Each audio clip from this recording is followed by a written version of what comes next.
Alright guys, thank you so much for tuning in. My name is Yuli. My name is Emiliano. And today we're going to review Knives Out. Alright, so Knives Out was directed by Rian Johnson. Yeah, Rian Johnson. And before People this may review, be familiar with him, his work.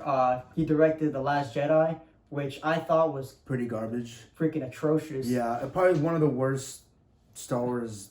No, it's the worst Star Wars. It's probably the worst Star Wars that I've ever seen. So like, you can, if you know the director, you're not going to go into this movie with like an open mind. You're going to go with it like, hey, I've seen your past movies. Please do us a favor and don't waste our time. Luckily, we didn't know who directed it at the time. We didn't know who it was. So we came in with open minds, and actually, I really enjoyed this movie, and yeah, I definitely enjoyed it as well. Not the first thing that I noticed straight out the bat before everything started was like the cool shots in the beginning. I think the sets look phenomenal in my opinion. There was a lot of color, and it gave you like that old English type feel when it was set in today's world, which was probably one of the most interesting aspects in my opinion, was that it was a beautifully shot film. And Daniel Craig in this movie I thought was freaking great. You know, he's definitely the best part of this movie for me. He plays this kind of like over-the-top detective with like this southern drawl accent. Kind of comical in a sense. Yeah. And that's why I thought he's pretty much the focus of the movie.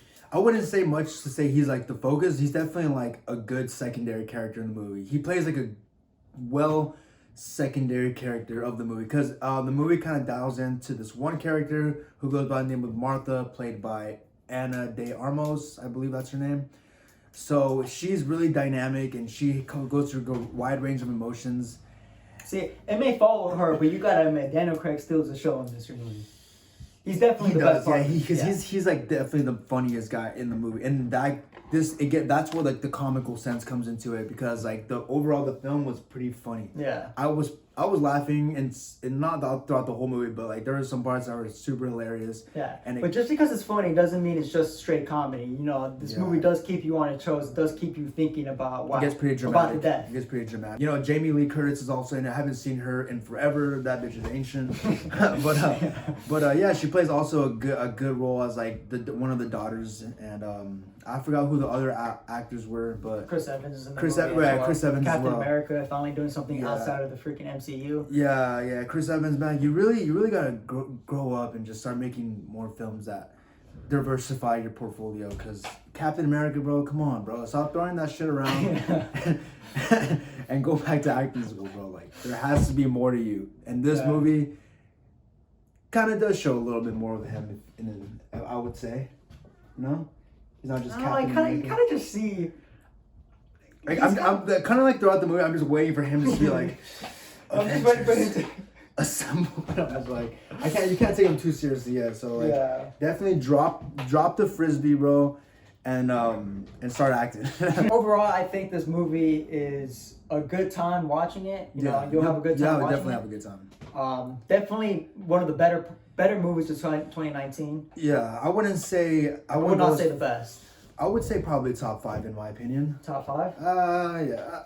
I don't know. That's something I'd have to analyze. I still think a couple of movies are still better. Yeah. But definitely top 10. I'd give it an 8 out of 10. You know, I thought the movie was really funny, kept me intrigued, kept me engaged. That's what I think the movie does well. It keeps the audience engaged.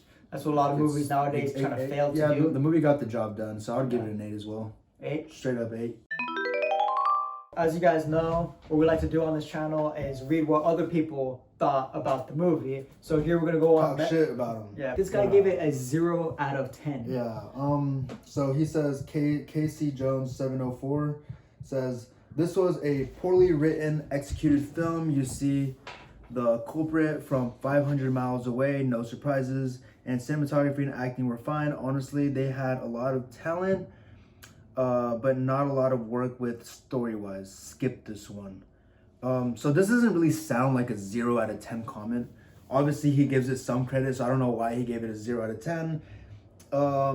He says you can see the culprit from 500 miles away. Maybe I'm a dumbass. I didn't see. I didn't see like. I didn't see it coming to as people said it. It was that obvious. I didn't think it was so. I think obvious. It's obvious at a certain point in the movie.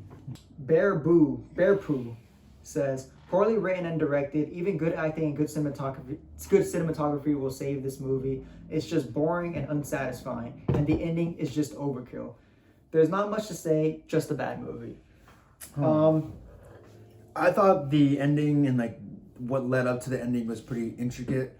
I think the director put a lot of thought into how the characters were going to be revealed in the end. So I don't agree with what that guy's saying, because I thought, you know, they answered pretty much all my questions. The movie got a job done. I was entertained. And yes, the cinematography was indeed a plus. Yeah. When he said the ending is just overkill, I kind of disagree with that, because I think the whole entire movie is kind of cartoonish in that way. Yeah, it's kind definitely. It's kind of over the top, not to a fault, but for, like you said, a plus to the movie. Yeah. Let's go with one more. Devil Trigger says 0 out of 10 again. Very predictable. I hated it. Filled with one-dimensional characters, sloppy executes, social and political commentaries. No, I think every character was pretty dynamic in their own sense. The only character that was kind of one-sided was because he had to stay kind of one-sided to keep his like detective mode on, was Daniel Craig's character. But Martha, who was like basically the main character in the film, I think that I think she goes through a lot of obstacles. She goes through a lot of emotions, and I think her character was definitely the most dynamic. So definitely not one-dimensional. And everybody, I think like I said, everyone else is kind of one-dimensional because the movie is like that. I don't think any of these characters are one-dimensional. Really? They all have they all show at least one side to themselves when like the shit hits the fan. And all in all, this movie is a pretty good movie. It's not the best movie you're gonna watch, but it's definitely worth watching.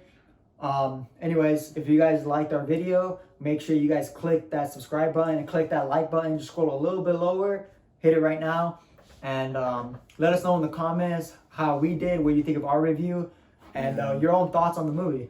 Yeah. All right. Thank you so much, guys. Catch you later.